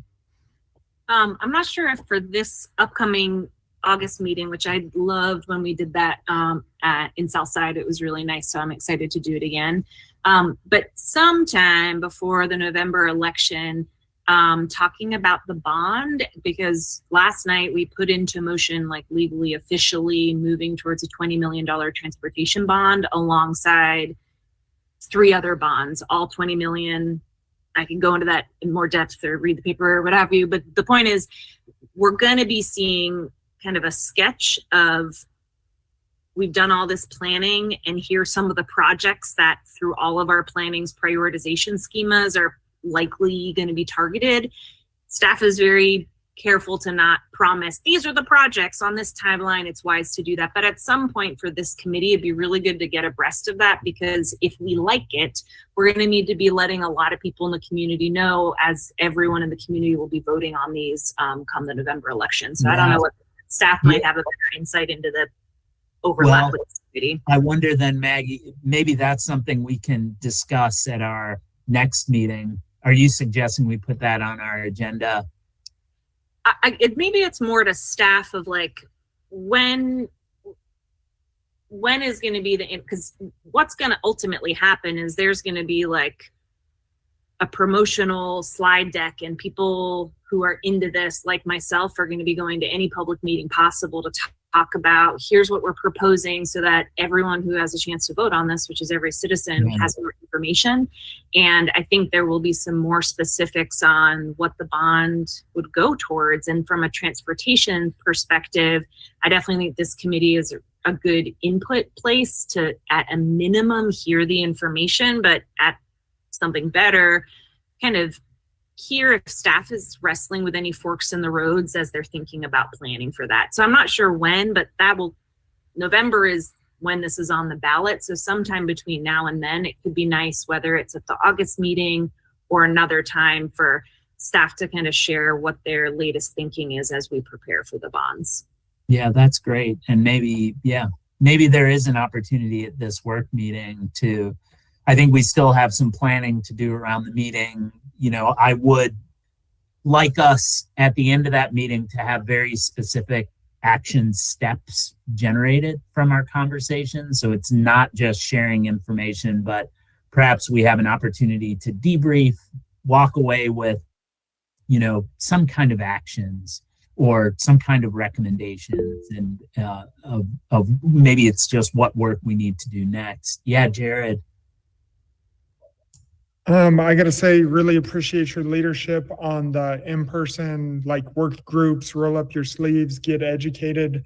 Super fun. And also I think it's really vital for our group to, like we've seen from other advocacy groups, whether that's Asheville on Bikes or Strong Towns or anyone else, when we have the ability to get into the really nitty-gritty technical detail and understand plans and how they're being implemented, that gives us, it feels like a lot of not only true competency, but also ability to go into our communities and have conversation. So if we get the chance to see these projects in the real world, whether that's curb cuts and ADA accessibility and sidewalk patterns, and I just think, I work in construction, so I see it every day, but Planning and Zoning Commission did a site visit on our annual retreat. And some of those folks aren't in the field every day. And when they saw the framing of the building, you know what I mean? When you really visualize what 4 stories is versus 3 stories, like in human scale and neighborhood scale and some of the stuff we talked about, that could be really vital for this group too. That's great, Jared. I think that's such a good point. We're about out of time, so there's still work around to do in planning that August meeting. So that's great input. Look for some more information as we kind of fine tune that. We're still a couple months away, so I'm open to input. Don't hesitate to reach out to me. Another idea that Kenny and I floated, which I'll mention before we adjourn, is that we did think it would be, and to your point, Jared, we thought it'd be really valuable to do some kind of field trip. I was reluctant to make our August meeting. I like the idea. I think it's more accessible for folks on our commission and in the public to have a place. But I would also like to put out there, I really want to suggest that we do a field trip of Nasty Branch. I know Active Transportation has done that, but I think that's an important project for us to understand. So also look for maybe an optional opportunity to get together and have a look at a project such as Nasty Branch. Yeah, Jared. It's a little scary, but I do offer my place if we do want something that's less specifically community oriented, but in the middle of the Patton Avenue kind of Cox capital improvement project area. So just okay. And maybe it makes sense that we're in the field. So few ideas floating around. I know we're out of time, but that's kind of what we're thinking. So please send Kenny and I some feedback about location, timing, content, and we're open to your suggestions, and we'll try and put together a really excellent work meeting. Our next meeting will be virtual again, and hopefully one day we'll be able to engage in a hybrid format. So we'll see how that works out down the road. We'll keep Technology is coming. We just signed a contract to update our first floor conference room for boards and commissions with a fully hybrid situation. So it is making its way towards the public. Yay. Maggie, tell us when that's ready. Awesome. Okay. You all, I think, I will adjourn the meeting unless there are any objections. Are there any objections to adjourn? So adjourned. Thanks, everyone. I really appreciate the input and the great conversation. Thank you, thank you, thank you. See y'all next month.